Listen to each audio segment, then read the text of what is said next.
오늘 말씀은 이제 요한복음을 지나서 이제 사도행전으로 가게 되었습니다. 사도행전은 누가라고 하는 이 사도 바울의 주치의였는데요. 이 누가가 이 사도행전을 기록하였고요. 누가는 그 이전에 여기에 있는 것처럼 데오빌로요 내가 먼저 쓴 글에는 이라고 말한 것처럼 바로 먼저 쓴 글이 사도 이 누가복음을 말하는 것이고, 그리고 이제 누가가 다시 이제 사도행전을 이 데오빌로에게 쓰는 것입니다. 예수께서 행하시며 가르치시기를 시작하실 때부터 그가 택하신 사도들에게 성령으로 명하시고 승천하신 날까지를 기록하였노라. 이 누가복음의 기록의 범위가 어디까지냐면은 예수님께서 가르치시기를 시작하신 때부터 승천하실 때까지의 그 일을 기록하였다라고 말하고 있습니다. 그리고 승천하신 그때 예수님께서 승천하시기 직전부터 이제 이 부활하신 이후 어떠한 행적을 예수님께서 승천하시기 전까지 가지고 있었는지에 대해서 또 사도행전 이 부분에서 말하고 있는데요. 예수님께서 부활하시고 그리고 승천하시기까지 어떠한 일이 있었는가? 3절에 보니까 그가 고난 받으신 후에 또한 그들에게 확실한 많은 증거로 친히 살아계심을 나타내사. 여기 확실한 많은 증거로 친히 살아계심을 나타냈다. 예수님께서 다시 사셨던 그 증거가 이 사람들에게 예수님께서 보이심으로 그들에게 예수님의 살아계심을 예수님이 직접 보여주셨다는 것입니다. 그런데 예수님께서 보여주셨을 때 주로 어떤 사람에게 보여주십니까? 믿지 않는 사람이 아니라 믿는 사람을 찾아가셨다는 거예요. 예수님께서 믿는 사람을 찾아가셔서 그들에게 그 예수님의 살아계심을 보여주시고, 그리고 며칠 동안 계셨다고요? 40일 동안 그들에게 보이시며, 그러니까 예수님께서 부활하신 이후에 40일 동안 이 땅에 계셨습니다. 여러분, 이 부활하시고 40일 동안 계신 다음에 예수님이 승천하시고 그리고 나서 이제 나타나는 것이 성령으로 이제 임하시는 그런 세례가 나타나는데, 이 이스라엘 백성들이 가지고 있는 절기 중에 유월절이라는 것이 있죠. 유월절에 예수님께서 십자가에 달려 돌아가셨습니다. 3시에 예수님이 죽으셨죠. 그리고 무덤에 묻혔습니다. 그 유월절 날 예수님 돌아가시고 그리고 무교절이 되어서 이제 예수님께서 무덤 가운데 있는데, 초실절 날 예수님 뭐 하셨죠? 부활하셨어요. 그럼 초실절은 언제가 초실절입니까? 이 유월절이 있으면 유월절 날이 무교절의 시작이기도 하고, 유월절이 양 잡는 날인데 유월절과 무교절은 거의 같이 있는 것이죠. 그러다가 그 주에 돌아오는 안식일 다음 날이 초실절이에요. 그래서 예수님께서 계셨을 때 금요일 날, 오늘날로 말하면 금요일 날 예수님이 돌아가셨는데, 그 금요일 날 돌아가시고 그러면 금요일 날 돌아가신 날이 유월절, 그리고 무교절의 시작 날이고, 그리고 무덤에 계시다가 안식일 날이 지나갔죠. 안식일 날이 지나가고 그 다음 날이 무슨 날이냐면은 유대 절기상 초실절입니다. 초실절이기 때문에 오늘날로 말하면 일요일이고 주일이고 그 당시로 말하면은 뭡니까? 첫 번째 날이라고 할 수가 있겠죠. 그래서 이 초실절 날 예수님이 부활하셨어요. 그런데 이제 예수님께서 부활하신 뒤에 부활하신 날로부터 여러분 성령 강림한 그 때가 언제입니까? 언제 강림했죠? 그 절기상으로는 오순절날 강림했잖아요. 오순절날 강림했는데 여러분 이 오순절은 50일째 되는 날이라는 거예요. 언제로부터 50일일까요? 유월절로부터 50일일까요? 무교절로부터 50일일까요? 아니면 초실절로부터 50일일까요? 언제로부터 50일입니까? 바로 초실절로부터 50일째입니다. 그렇기 때문에 이 유월절이 만약에 유월절이 월요일이었으면은 화, 수, 목, 금, 토, 주일 6일 뒤에가 초실절이고, 그래서 그날부터 어떻게 하는 거예요? 50일을 계산하는 거겠죠? 예. 그렇기 때문에 이 성경에 음력으로 1월 14일, 종교력으로 1월 14일인 유월절은 오늘날 달력으로 하면은 이게 뭐 월요일로 되기도 하고 주일도 되기도 하고 화요일, 수요일 막 이게 돼요. 그럼 계속 날짜가 이렇게 바뀌니까 안식일도 바뀌죠. 안식일에 뭡니까? 초실절도 막 바뀌는 거죠. 그죠? 초실절도 바뀌면 오순절도 자꾸 바뀌어요. 6월절은 14일인데 6월절은 1월 14일인데 그 주에 안식일 다음 날이 초실절이니까 그래서 오순절이 자꾸 왔다 갔다 하는 거예요. 50일 계산을 하다 보니까. 만약에 6월절로부터 딱 계산을 해서 50일이다 그러면 어떻게 하겠어요? 1월 14일로부터 시작해서 1월 14일, 2월 14일, 3월 14일 뭐 이렇게 해가지고 날짜가 고정되어 있겠지만 그러나 오순절은 날짜가 고정되어 있지 않은 이유가 초실절이 언제냐에 따라서 다르기 때문에 그런 거죠. 자, 이거는 얘기를 해도 어떨 때는 막 복잡하게 생각하면은 어려우니까 어쨌든 그렇습니다. 그런데 예수님께서 이 초실절로부터 며칠 동안 땅에 계셨다는 거예요? 40일 동안. 그래서 예수님이 승천하신 뒤에 며칠 만에 성령이 임하셨습니까? 10일 만에. 10일 만에 임하셨는데 그날이 무슨 날이라고요? 오순절인 거예요. 그래서 초실절로부터 오순절까지. 그래서 이 날이 50일이고 부활의 날이고 초실절은 부활의 날, 오순절은 성령 강림의 날이 되는 거죠. 어쨌든 그 40일 동안 예수님 뭐를 하셨느냐? 확실한 증거로 친히 살아계심을 나타내셔서 사람들에게 예수님 자신을 보여주셨어요. 벌써 제자들에게도 몇 번 보여줬습니까? 우리가 어제 이 요한복음을 봤더니 3번 나타나셨어요. 3번. 그 이후에도 예수님께서 많은 사람들에게 나타나셔서 자신의 살아계심을 보여주셨습니다. 자, 그리고 그들에게 하나님 나라의 일을 말씀해 주셨고 그리고 예수님께서 사도와 함께 모이셨어요. 어디에 모이셨을까요? 예루살렘에. 4절에 보니까 사도와 함께 모이사 그들에게 분부하여 이르시되 예루살렘을 떠나지 말고 내게 들은 바 아버지께서 약속하신 것을 기다려라. 요한은 물로 세례를 베풀었으나 너희는 몇 날이 못되어 성령으로 세례를 받으리라 하셨느니라. 자, 이 예수님께서 이제 올라가시면서 너희들 이제 예루살렘 떠나지 말고 아버지의 약속하신 것을 기다려라. 성령으로 세례를 받을 것이다. 그 얘기는 제자들이 이제 누구의 인도를 받을 거라는 거예요? 성령님의 인도를 따라 살 거라는 겁니다. 왜요? 예수님께서 올라가시니까. 예수님께서 가시니까 예수님의 영이신 성령님이 나 개인의 하나님으로서 또 이 세계를 또 복음의 사역을 주권적으로 움직여 가시기 위해서 성령께서 임하셔서 이제 나의 예수님이 되시고 나의 하나님이 되셔서 우리 개인을 인도하실 것이다. 내가 올라가지만 성령님이 오셔서 너희들을 돌봐주시고 지켜주실 것이고 가르쳐주실 것이고 깨닫게 할 것이고 고쳐주실 것이고 은혜 주실 것이고 그렇기 때문에 이제부터 우리 믿는 모든 성도들은 성령님의 인도를 따라가야 되는 거고 성령님과 함께 가야 되는데 그런데 여러분 성령님은 어떠한 분인가? 성령님은 누구의 영광을 나타내신다고요?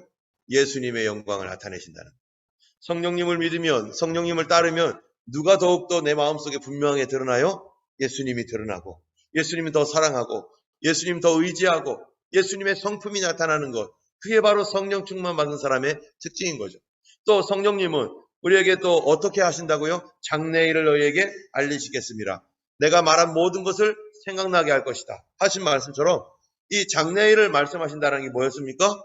바로 구약에 있었던 그 예수님에 관련된 예언들, 하나님의 말씀의 그 예언들이 장래일인 거죠.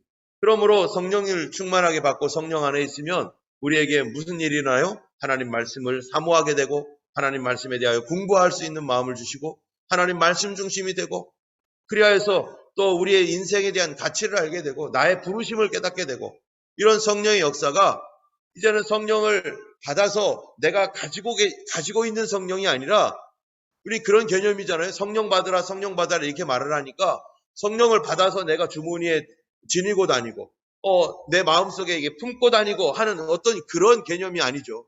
성령을 받는다라는 것은 이제 성령님이 뭐 한다는 거예요? 내 인생에 개입하셔서 내 손을 잡고 성령님이 나를 예수님처럼 이끌고 가시고 성령님께서 나를 인도하시고 그분이 그 하나님이 나의 하나님이 되어서 이스라엘의 이 12 제자들을 예수님이 데리고 다니면서 예수님께서 그들을 이끌어 가시고 그들과 개인적으로 교제했던 것처럼 성령님께서 그렇게 우리를 인도하신다. 우리를 이끌어 가신다는 것입니다. 자, 그런데요.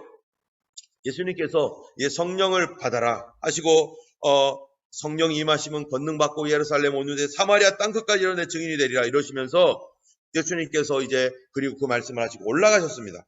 올라가신 뒤에 이제 정말로 예수님이 계시지 않아요. 자, 지금까지는 예수님 중심으로 모여 있었는데 이제는 예수님이 계시지 않으니 이제는 누구 중심으로 모여 있어야 돼요? 지금 성령님도 안 내려오셨어요. 그럼 누구 중심으로 있어야 돼요? 그게 문제인 거죠. 근데 이때 누구 중심으로 모이느냐? 바로 베드로를 중심으로 모이는 겁니다.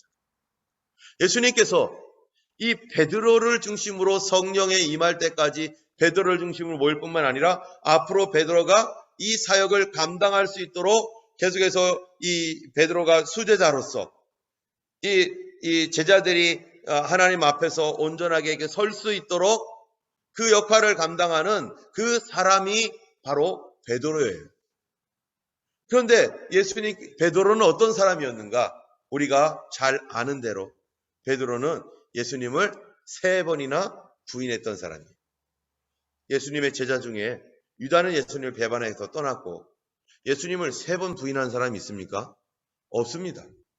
예수님을 3번이나 모른다고 부인하고 심지어 성경에서 저주까지 했다고 하는 거니까 욕까지 했어요. 욕까지. 자기의 스승이신 하나님의 아들을 욕까지 했던 그 베드로. 그 베드로가 지금 자격이 있어요? 제자들 사도들의 대장이 되어서 사도들을 리드하고 할 자격이 있냐고요. 사실 자격이 하나도 없는 사람입니다. 베드로가. 그런데도 베드로가 여기 세워졌어요. 여러분 왜 그럴까요? 바로 요한복음에 보면은요. 요한복음에 보면은 예수님께서 이 3번 부인했던 베드로에게 나타나셔가지고 뭐라고 하세요? 베드로야, 너가 나를 사랑하느냐? 3번을 묻습니다. 3번 예수님을 부인했던 개인적으로 베드로는 3번 예수님을 부인했는데 그런데 3번 물어보실 때 예수님이 베드로에게 계속 하셨던 말씀이 그러면 내 양을 먹여라. 그러면 내 양을 쳐라. 그러면 내 양을 먹여라 라고 하면서 양을 부탁하는 거예요. 그러면 그 양이 누굽니까?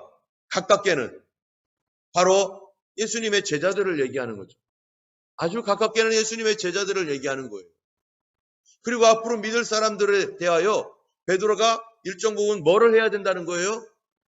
베드로가 그들의 리더로서 어떤 부분을 감당해야 되는 거예요. 예수님께서 부활하신 뒤에 왜 하필 베드로에게 이렇게 하셨는가? 왜 하필? 그런데 베드로는 이 이전에도 예수님께 특별한 사명을 받았어요. 그거는 가이사랴 빌립보로 올라가면서 예수님 물어보잖아요. 얘들아, 사람들이 나를 누구라고 하느냐? 그랬더니 사람들이 어떤 사람은 엘리야, 어떤 사람은 죽었다가 살아난 세례 요한, 뭐 이렇게 선지자 중에 하나, 뭐 이렇게 말합니다. 했더니 그때 베드로가 예수님께 뭐라고 해요? 주는 그리스도시요 살아계신 하나님의 아들입니다. 했더니요. 예수님께서 베드로를 칭찬하시면서 그 다음 하신 말씀이 뭡니까? 내가 이 반석 위에 내 교회를 세우리니 음부의 권세가 이기지 못할 것이다. 자, 그러면은 예수님께서 다른 제자들의 고백도 있었었는데 베드로의 고백을 통해서 베드로가 정확하게 고백을 했죠.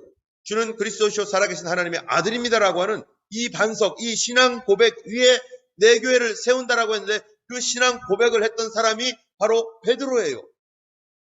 지금 예수님은 우리가 사도행전을 통해서 뒤를 이렇게 돌아보면은 또 제자들도 이렇게 사도행전을 통해서 뒤를 돌아볼 때 왜 예수님이 베드로의 신앙 고백 위에 주는 그리스도시요 살아계신 하나님의 아들입니다라고 하는 이 베드로가 고백했던 고백 위에 내 교회 세울 거야 라고 왜 했을까? 또 그냥 3번 부인했던 베드로 찾아가가지고 베드로야 괜찮아, 내가 용서해 줄게 이러면 되는데 예수님이 찾아가가지고 내 양을 먹여라, 내 양을 쳐라, 내 양을 먹여라. 지금 왜 이렇게 하실까? 여러분, 지금 베드로는요, 예수님의 십자가를 통과한 뒤에 베드로는 부끄러워서 얼굴도 들 수 없는 사람이에요. 베드로처럼 이렇게 했던 사람이 없습니다. 얼굴도 들 수 없지만 예수님은 진작부터 뭐를 생각하고 있는 거예요? 이전부터 베드로의 신앙 고백을 통해서 내가 교회를 이 반석 위에 내가 세울 거야. 그리고 베드로에게 또 너는 내 양을 먹이고 치고 먹여야 된다. 그리고 또 예수님이 3번 부인할 거를 얘기하기 전에 얘기하면서 뭐라고 했어요? 베드로야, 네가 오늘 다 굴기 전에 3번 나를 부인할 거야. 그러나 너는 뭐 한 뒤에? 돌이킨 후에 네 형제를 굳게 해라. 그 형제가 누굽니까? 이 좁게는 제자들이죠. 넓게는 예수 믿는 사람들이겠지만 그 당시의 문맥으로 보면은 제자들을 말하는 거죠. 그러면 예수님은요, 지금 무슨 생각을 하고 있는 거냐면은 예수님이 돌아가시고 부활하셔서 승천한 뒤에 이 제자들의 구심점, 중심점으로 지금 누구를 세우겠다는 거예요? 바로 베드로를 세우겠다는 것입니다. 여러분, 베드로가 완벽하기 때문에 주님이 세우셨습니까? 베드로가 흠이 하나도 없어서 베드로를 제자들의 리더로 세우기로 처음부터 결심하시고 예수님이 올라가신 뒤에 베드로야, 너 완벽하니까 제자들을 돌봐라 이렇게 하셨습니까? 그렇지 않아요. 리더가 영적 리더로서 세워질 때, 교회에서 리더로 세워질 때 완벽하기 때문에 세워지는 게 아니에요. 무엇 때문에 세워집니까? 예수님이 세우시니까. 예수님이 세우기로 작정했기 때문에. 그렇기 때문에 교회에는 사람이 부족해도 하나님이 세우시면 그 사람이 리더로서 하나님의 다 생각과 뜻이 있기 때문에 지금은 우리가 모르지만 장래 나중에 되면은 아하, 그랬구나. 예수님이 그래서 그러셨구나 라고 하면서 부족한 베드로를 세운 이유를 알게 돼요. 여러분, 베드로가 깨지고 쓰러지고 넘어졌는데요. 이 깨지고 쓰러지고 넘어졌던 이 베드로, 만약에 쓰러지지 않고 베드로가 계속 앞으로 전진했었더라면 어쩌면 베드로는요, 기고만장했을 거예요. 그 사람 성격상 그 사람 막 그냥 뭐 하면 막 뛰쳐나가고, 예수님이 이 바닷가에 오셨을 때 어떡합니까? 남들은 배 타고 가는데 자기는 어떻게 해요? 예수님이 더 빨리 만나려고 그냥 물속에 확 뛰어들어가지고 막 가는 거예요. 아니, 베드로 우리랑 같이 가. 아니야, 나 더 빨리 갈 거야. 나 예수님 빨리 만나야 돼 하면서 이 승질급한 베드로. 그런데 예수님께서 그러한 베드로의 약점에도 불구하고, 그가 팡팡했던 약점에도 불구하고 하나님께서 그를 어떠한 특별한 사역으로 세우고자, 각각 사람마다 다 마찬가지입니다. 어떤 사람은 유순한 사람이 있고 어떤 사람은 승질급한 사람들이 있고, 그런데 하나님께서 그 사람들대로 하나님이 세우고자 그들을 준비시키고, 그런데 그러기 위해서 가장 중요한 게 뭔가 겸손해져야 된다는 거죠. 넘어져 봐야 겸손해지는 줄 알아요. 베드로의 특징이 뭡니까? 베드로의 특징은요, 예수님께서 이 베드로를 한 리더를 이렇게 세우고, 또 이 예수님이 리더만, 베드로만 세웁니까? 앞으로 예수님의 제자들, 지금 오늘 이제 성령을 받으라고 했던 이 제자들은 앞으로 어떨 사람이에요? 예루살렘에 같이 다 계속 있으면서 베드로를 중심으로 뭉쳐 있을 사람입니까? 그렇지 않죠. 잠깐 동안 그 시간을 베드로를 이렇게 중심으로 할 뿐이지, 각자마다 뭐예요? 자기 사역대로 자기 지방에 가서, 자기 사역지에 가서 사역을 해야 돼서 뭐 할 사람이에요? 교회를 세우고 거기에 교회를 부흥시키고 성장시켜야 될 그런 리더들입니다. 예수님의 제자들이. 그런데 다 약간 무식한 사람들이죠. 그런데 그들에게 성령을 주셔서 그 일을 해야 되는 그 사람들에게, 이 사람들이 교회의 리더로서 사역을 해야 될 사람들이에요. 자, 그러면은 그런 사람들이 완벽해서 사역을 하는가? 절대 아니라는 거죠. 자, 그럼 그런 사람들의 특징이 뭡니까? 첫 번째로는요, 예수님께서 요한복음 13장에 뭐라고 했냐면은, 예수님이 하루 남겨놓으시고 제자들에게 13장에서 이 성찬식을 딱 한 다음에, 그 다음에 무릎을 꿇고 제자들의 발을 씻어주면서 뭐라고 해요? 너희가 서로 발을 씻어줘라. 여러분, 예수 믿는 리더는, 크리스찬 리더는 어떤 사람이어야 된다는 거예요? 발 씻어주는 사람이라는 거예요. 제자들에게 그렇게 말해요. 내가 너희들에게 발을 씻어주는 것처럼 너희도 이렇게 해라. 너희도. 즉 거기에는 앞으로 예수님이 그들을 볼 때 그들 한 사람 한 사람이 각 지역에서 교회의 리더로서 교회를 세울 사람입니다. 예루살렘에만 있을 사람이 아니에요. 더 많은 인도까지 갔다고 하잖아요. 여러분 마가 여기 예수님 제자는 아니지만 우리 지난번에 수요일 날 이충만 선교사님 와서 하는 말이 뭐예요? 마가가 어디까지 갔어요? 마가가 이집트 알렉산드리아에 가가지고 거기서 교회를 개척했잖아요. 마가가. 이 사람들 각각마다 다 자기 나름대로 사역지에서 사역을 하고 교회를 개척하고 세워야 될 리더인데 예수님이 마지막 발을 씻어주면서 너희도 발 씻는 사람 되어라.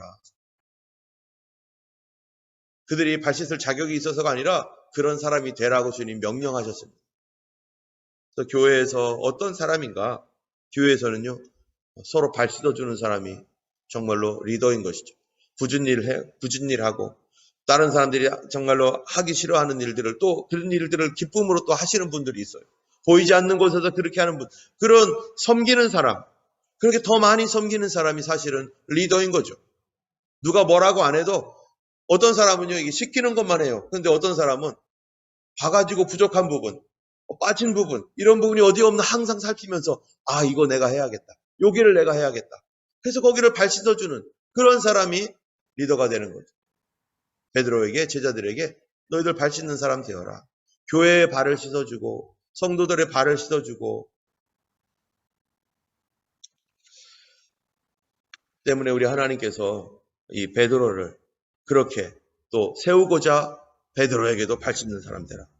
섬기는 훈련이 돼 있어야죠. 두 번째로는요, 이 베드로가 그들의 리더가 되었던 중요한 베드로의 특징이 하나가 있어요. 그게 뭘까요? 그거는 베드로는요, 예수님께 대한 태도가 너무나 좋았어요. 다른 사람들은 배 타고 가 이러는데 베드로는 뛰어내려가지고 옷부터 딱 옷 입고 뛰어내리는 거죠. 여러분 이게 리더의 특징이 뭐냐면은 이 다른 거는 몰라도 예수님께 대한 태도가 올바른 거예요. 제자들은 우통 벗은 채로 그냥 갔을지 몰라도 베드로는 옷을 입고 예수님께로 간 거예요. 이 예수 믿는 사람들의 그리스도인들의 어떤 리더의 특징이 바로 옷가짐이 바르고 말하는 거 바르고 주님을 대하는 태도가 정말로 바른 모습으로 예배와 기도와 순종의 삶이 어때요? 주님 앞에서 올바른 사람이 바로 하나님께서 쓰시는 사람이죠. 그게 올바르지 않으면요, 그럴 수가 없어요. 제자들 중에 누구보다도 베드로는 먼저 뛰어들어가지고 옷 입고 뛰어들어가지고 예수님 앞에 섰던 사람, 예수님 사랑하는 사람, 예수님께 올바른 태도를 보이는 사람. 세 번째는 뭐냐? 다시 일어나는 훈련을 해야 돼요. 베드로는 넘어졌죠. 그런데 넘어져가지고 안 일어나는 사람은 성경에 어떤 사람이라고요? 넘어졌습니다. 누구나 넘어지죠. 그런데 안 일어나요. 일어나기 싫어하고 못 일어나요. 그거를 성경에서 악인이라고 합니다. 그 사람이 악인이에요. 아니 넘어졌는데 안 일어났다고 왜 악인이에요? 아니에요. 그 사람 악인이에요. 잠언서에 보면은 의인은 몇 번 넘어져도요? 7번 넘어져도 8번째 일어난다는 거예요. 의인이라면 예수님을 사랑하는 사람이고 믿음이 있는 사람이라면 넘어졌어도 일어나는 사람이에요. 일어나는 훈련. 절망하고 낙심하고 실패하고 그랬어도 아니야. 예수님 날 사랑하신댔어. 예수님 날 사랑하셔. 해가지고요. 성령님께서 일어나라. 걱정하지 마라. 다시 기도하자. 다시 일어나자. 라고 할 때 네 예수님. 툭툭 털고 다시 일어날 수 있는 용기가 있는 사람. 다시 일어날 수 있는 그러한 훈련이 된 사람. 그 사람이 바로 하나님이 세우시는 베드로 만약에 안 일어났으면요. 나는 3번 부인했던 사람이야. 예수님이 너 날 사랑하느냐? 3번 다 예 그렇습니다. 그랬는데도 내 양을 쳐라 먹여라 했는데도 나중에 난 못해. 예수님이 양치라고 했지만 나 같은 사람이 무슨 양, 내가 무슨 교회를 하면 나 같은 사람이 무슨 그런 일을 해. 난 못해. 악인이에요. 의인이 아닙니다. 이러면 하나님의 의인, 완벽해서 의인이 아닙니다. 일어나는 사람이 의인이죠. 나의 의인은 믿음으로 산다고 했죠. 행동으로 사는 게 아니고 예수님의 의인은 믿음으로 산다는 거예요. 때문에 어떠한 믿음입니까? 예수님 날 사랑하시고 나를 포기하지 않았고 나를 버리지 않았고 여전히 내가 처음에 주님께 고백했던 그 고백, 베드로가 고백했던 그 고백, 예수님이 날 받아주셔서 그래서 예수님을 세우려고 하는 거죠. 베드로처럼 넘어진 사람이 없음에도 불구하고 예수님은 세워주시려고 하는 거예요. 그래서 베드로야, 네 사명 끝까지 감당해라. 그게 나를 사랑하는 거다. 나는 부족해요, 못났어요, 안 돼요 이러지 말고 그거는 나를 사랑하는 게 아니야. 나를 진정 사랑한다면 너에게 줬던 사명 끝까지 감당해라. 그래서 내가 말했지, 너의 형제들을 돌이킨 다음에 내 형제를 굳게 하는 거, 그게 네 할 일이야. 네가 날 사랑한다면 내 양 먹여야지, 내 양을 쳐야지.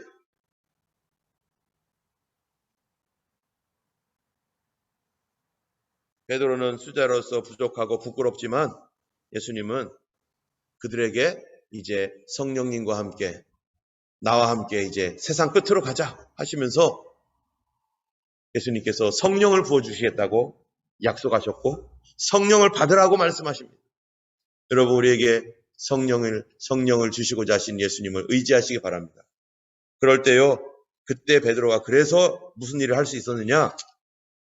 이 유다 대신 마띠아를 뽑을 수 있었던 거예요. 베드로가 그냥 나타난 게 아닙니다. 예수님이 그렇게 해주셨는데 내 양을 먹여라, 내 양을 쳐라 이랬기 때문에 베드로가 용기를 내어서 사람들 앞에 설 수 없죠. 어떻게 자기가 서겠어요, 부끄럽게. 그런데 그거를 가지고 쓰는 거죠. 여러분, 상처 입은 상태에서 쓰는 겁니다. 부끄러운 상태에서 서는 거예요. 누구의 이름으로? 예수님 이름으로. 그렇기 때문에 우리는 항상 겸손해야 되죠.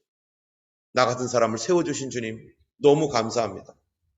그래서 예수님의 제자 중에 하나가 빠져서 사람들이 모여있을 때 베드로가 거기서 나타나서 우리 중에 한 사람이 떠났다, 유다 떠났다. 사람들이 베드로의 말을 들어요. 왜 듣죠? 예수님이 베드로를 이렇게 세워주신 거를 다 알기 때문이죠. 어떤 사람은 에이, 베드로 말 들을 필요 없어, 이럴 수 있었어요. 그런데 예수님이 세워놓으시니까 그들이 말을 듣습니다. 용기를 가지고 주님 날 세우셨으니 나에게 주신 사명 끝까지 감당하는 내가 돼야지 하고서 예수님 사랑해서 부끄럽지만 일어나서 그 앞에 서서 베드로가 그랬던 것처럼 우리들도 마찬가지입니다. 나 자신을 보면 부끄러운 거 있습니다. 그렇지만 예수님을 사랑하기 때문에, 예수님께서 부탁해 놓기 때문에, 예수님 저는 자격 없지만 예수님 부탁하셨으니 내가 예수님을 사랑하여서 할 수 있는 것은 이겁니다. 내가 더 충성하고 더 헌신하겠습니다.